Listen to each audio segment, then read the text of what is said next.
I think there's that kind of potential in this market, and we get a real big bull market. We get, $5, $10,000, $20,000 gold, and those targets are not out of the question. I mean, I said gold went from 300 to 1900 in the decade from '01 to 2011. Gold went from $35 an ounce in 1970 to 800 in 1980. I mean, think about the magnitude of that increase. I think as investors start to realize that higher inflation numbers don't mean the Fed has to fight harder to win. It means the Fed has already lost and inflation has won. The Fed is very political. And so when it has to pick its poison, it would rather pick inflation. When the markets realize that that's where we're going, I think gold's going to be off. When gold hit that new record high, rather than just continuing to rise, we had a sharp drop. I mean, gold got to 2135, and the next day it was back below 2000, or 2 days later. I think it got down to 19, maybe 75. So it had $150, $160 pullback almost immediately. But it quickly recovered. It didn't, go too far below 2000, and it didn't stay there that long. So, I think that this is now the new support for gold, just around $2,000 an ounce. And that used to be the record high. So the fact that we've now are building support near what used to be massive resistance is a very bullish technical factor. And the fact that gold has held up this well in the face of some big headwinds, and these are headwinds that really shouldn't be there, but it's about perception. And the perception was that rate hikes were going to be very bearish for gold, that rising real interest rates, to the extent that they were real, but the markets believe that should have been bearish for gold. But we've now basically finished the tightening cycle, and gold is still at 2000. So if gold did this well in an environment of rising rates, imagine how much better it's going to do when rates are falling. And the real environment that I think gold is going to flourish in is when inflation is accelerating, but the Fed is not matching that with rate hikes. And that's going to be a big wake-up call for investors, because I think what was, kind of keeping a lid on gold was the belief that the government, the Fed, was going to be vigilant and do whatever it takes to put that inflation genie back in the bottle and bring the rate back down to 2% and keep it there. And that's just a fantasy. That's not going to happen. And the markets haven't come to terms with that.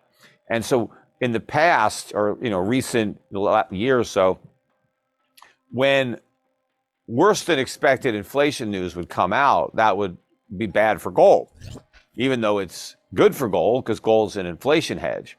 And so if inflation is a bigger problem, there should be more demand for a hedge. But the way the markets reacted to the stronger than expected inflation data was just the belief that, okay, this means the Fed's going to have to fight harder to get rid of the inflation. That just means higher for longer.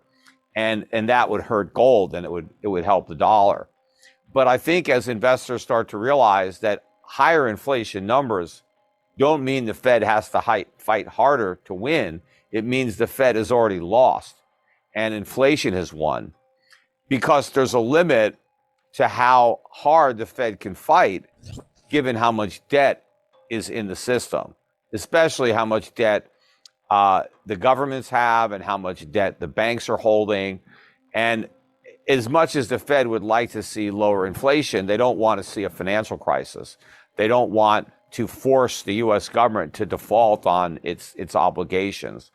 The Fed is very political. And so when it has to pick its poison, it would rather pick inflation than a financial crisis and just a collapse of the banking system and a sovereign debt crisis. So when the markets realize that that's where we're going, I think gold's going to be off to the races.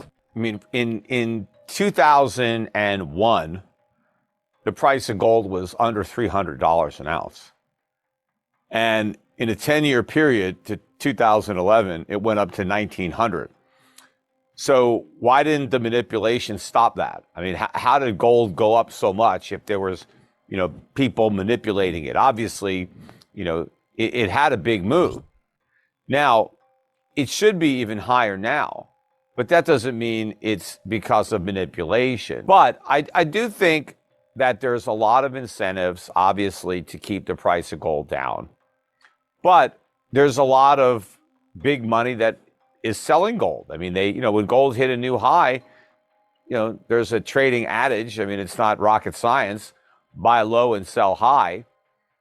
And, people took profits or took an opportunity to short. I think there is a lot of hot money that trades in gold futures.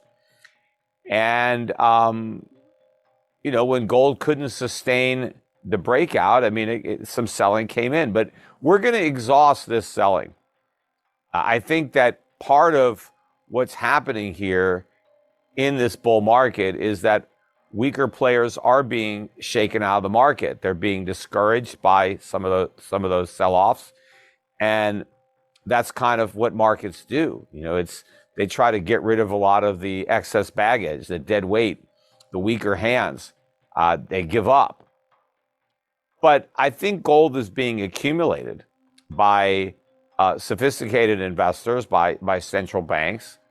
It's clear that we have a monetary crisis looming in the fiat world, and so people are accumulating gold. Central banks are accumulating gold, and we've had a few false starts.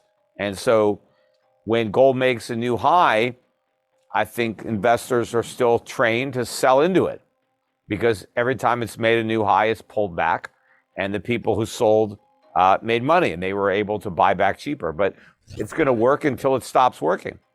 And then I think that once the price of gold, breaks out, let's say we make the new high, let's say we get up to 2150 next time, and then they start to sell it, and they can't bring it down very much because new buying comes in and the price makes a new high. And, and the efforts to sell don't, produce a much lower price. That the buyers coming into the market are just taking up all that, the sales. And then at some point, it's the sellers that are going to throw in the towel. They're going to stop selling. And, when it comes to the paper markets, it's going to work both ways.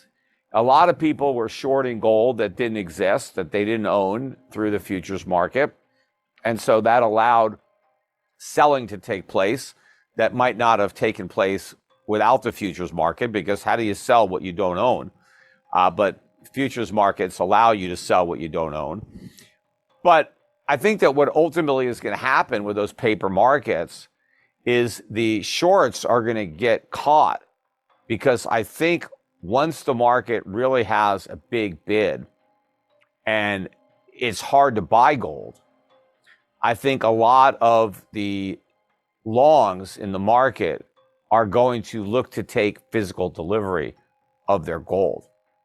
And that's going to be a big problem for the shorts, because typically the contracts settle in cash. So the speculators who have shorted gold by selling futures, they never actually have to deliver any of the gold.